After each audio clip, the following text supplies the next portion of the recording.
memulai pelajaran, alangkah baiknya kita berdoa terlebih dahulu. Silakan boleh KM-nya memimpin doa terlebih dahulu. Doa dimulai. Doa selesai. Sebelum kita memasuki pelajaran, Ibu absen dulu ya.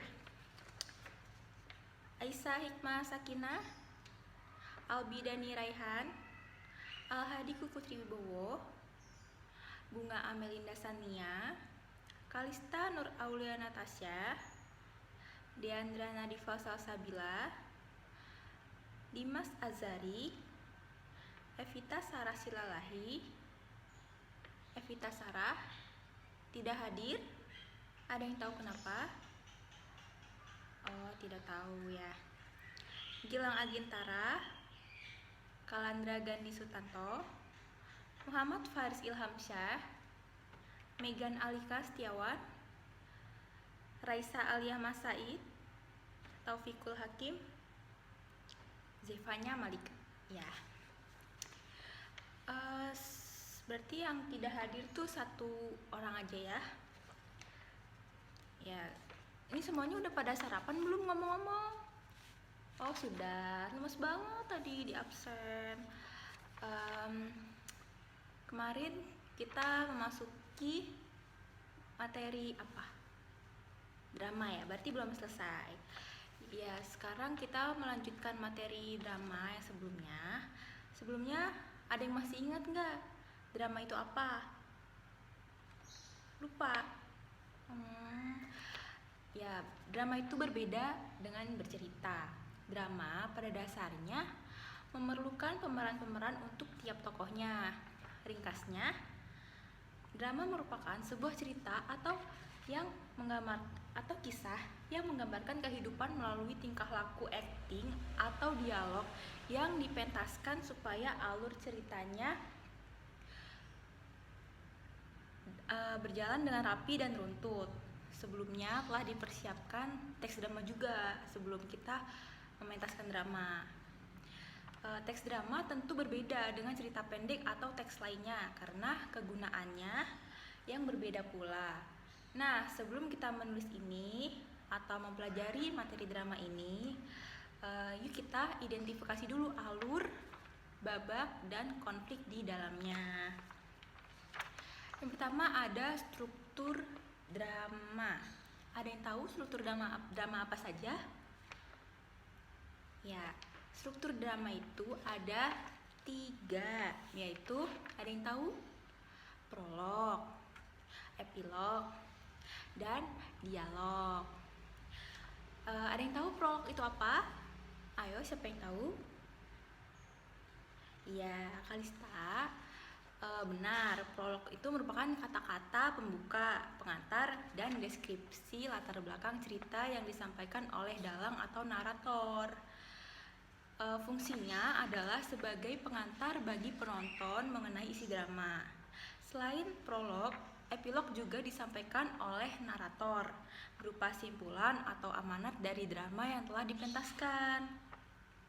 Kemudian dalam teks drama juga terdapat dialog yang diperankan oleh tiap-tiap tokoh. Dialog dalam drama meliputi orientasi, komplikasi, dan resolusi. Orientasi merupakan bagian pengantar yang menentukan latar waktu dan tempat. Orientasi juga digunakan untuk memperkenalkan tokoh dan situasi suatu adegan. Di bagian ini pula konflik mulai diperkenalkan sebelum memasuki bagian komplikasi. Nah, sedangkan komplikasi itu apa, Bu? Komplikasi adalah bagian lanjutan yang mengembangkan konflik yang telah disinggung pada orientasi. Di sini tokoh utama mulai menemukan rintangan dan harus melakukan perjuangan untuk mencapai tujuannya. Sebelum masuk ke bagian resolusi, terdapat klimaks yang menentukan nasib si tokoh. Tindakan yang diambil tokoh pada klimaks ini akan terdampak pada resolusi, yaitu penyelesaian masalah yang dihadapi di bagian komplikasi. itu tadi struktur teks drama ya anak-anak. Sekarang ada yang namanya unsur-unsur teks drama. Sini ada yang tahu apa saja unsur-unsur teks drama? Ada yang tahu nggak? Ya, teks drama tersusun dari berbagai unsur, yaitu ada latar, penokohan, dialog, tema, dan pesan dan atau amanat. Yang pertama ada latar. Latar merupakan keterangan dalam suatu naskah.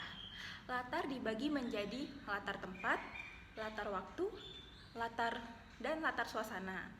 Latar diperlukan untuk menunjang pementasan drama agar penonton dan pemain dapat memahami konteks tiap adegan dan menghayatinya. Yang pertama adalah latar tempat. Di sini kita mengambil contoh cerita Putri Kemarau yang ada di buku. Silakan buka halaman 48, di situ ada cerita Putri Kemarau. Ya, latar tempat dari cerita rakyat Putri Kemarau ini berasal dari Sumatera Selatan. Namun, secara khusus di dalam cerita dituliskan setting tempatnya yaitu berada di kerajaan, laut, dan tebing laut. Setting waktu yang ada pada musim kemarau ada pada musim kemarau, pagi hari dan malam hari. Kemudian setelah latar ada penokohan. Penokohan mencerminkan tokoh dalam drama dan peran-perannya. Tokoh dalam teks drama dibagi menjadi tokoh gagal, tokoh idaman, tokoh statis, dan tokoh berkembang biak. Tokoh gagal adalah tokoh yang tampil untuk menonjolkan sifat tokoh-tokoh lain. Tokoh idaman berperan sebagai pahlawan dan bersikap baik. Tokoh statis itu adalah tokoh yang tidak mengalami perkembangan sama sekali dari awal hingga akhir drama. Terakhir, tokoh berkembang biak. Ada tokoh yang mengalami perkembangan karakter selama berjalannya drama. Watak dalam drama Putri Kemarau adalah apa? Ada yang tahu? Ya, betul. Sang raja memiliki watak adil dan bijaksana dan sangat menyayangi putrinya. Kemudian putri raja memiliki watak apa? Ada yang tahu? Ya, putri raja memiliki hati dan perangai yang begitu baik, tulus dan rela berkorban untuk kepentingan orang banyak. Kemudian unsur selanjutnya adalah dialog. Tadi udah kita jelaskan dialog itu. Dialog dalam Putri Kemarau ini cukup singkat, jadi mudah dipahami dan mudah diperankan ya. Kemudian lanjut, teks drama itu juga memerlukan tema itu yang akan memberikan ide pokok atau cerita. Tema harus kuat dan tercermin secara dominan dalam teks maupun pementasan. Tema dalam drama Putri Kemarau yaitu apa? Ada yang tahu? Ayo, siapa yang tahu temanya? Tema ya, bukan judul. Tema dengan judul itu berbeda. Ya, pengorbanan dan keikhlasan. Ya. Terakhir adalah pesan atau amanat. Ayo, siapa yang tahu? Yang udah baca pasti tahu nih pesan atau amanat dari teks drama Putri Kemarau ini apa? Ya, betul. Pesan dan amanat dari drama Putri Kemarau ini adalah berbuat baiklah dengan tulus dan ikhlas kepada orang lain.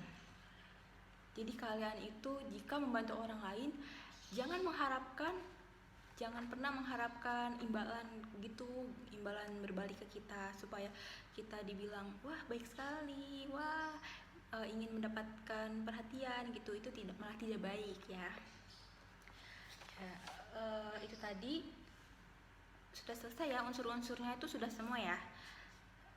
Sekarang siapa yang belum paham atau yang ingin bertanya silakan. Ayo, sudah paham semuanya?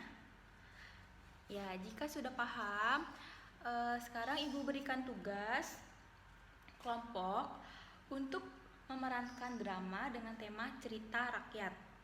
Ibu beri waktu sampai pertemuan ke-13 ya. Mungkin ada 3 mingguan kalian bisa berlatih drama.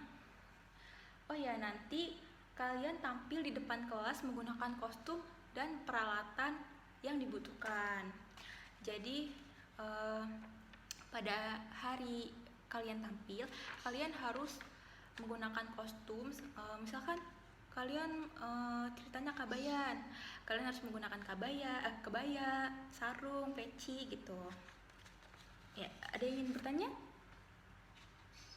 Yang belum jelas bisa bertanya sama ibu. Udah jelas semua ya? Kalau enggak nanti bisa WA ke ibu kalau ada yang belum jelas, atau ada yang ingin ditanyakan. Waktu jam pelajaran kita sudah habis ya. Mungkin segitu aja pelajaran hari ini. Jangan lupa dihafalkan. Oh ya, dramanya jangan ada yang sama ya. Jadi setiap kelompok itu berbeda-beda. Kelompok berapa orang? Kelompoknya itu disesuaikan saja dengan jumlah tokoh yang ada di drama kalian. Misalkan Malin Kundang 5 orang, berarti kalian 5 orang. Kalau enggak ada yang 3 orang, boleh 3 orang gitu. Ya. Jadi ibu cukupkan ya. Kurang lebihnya mohon maaf, ibu tutup. Assalamualaikum warahmatullahi wabarakatuh.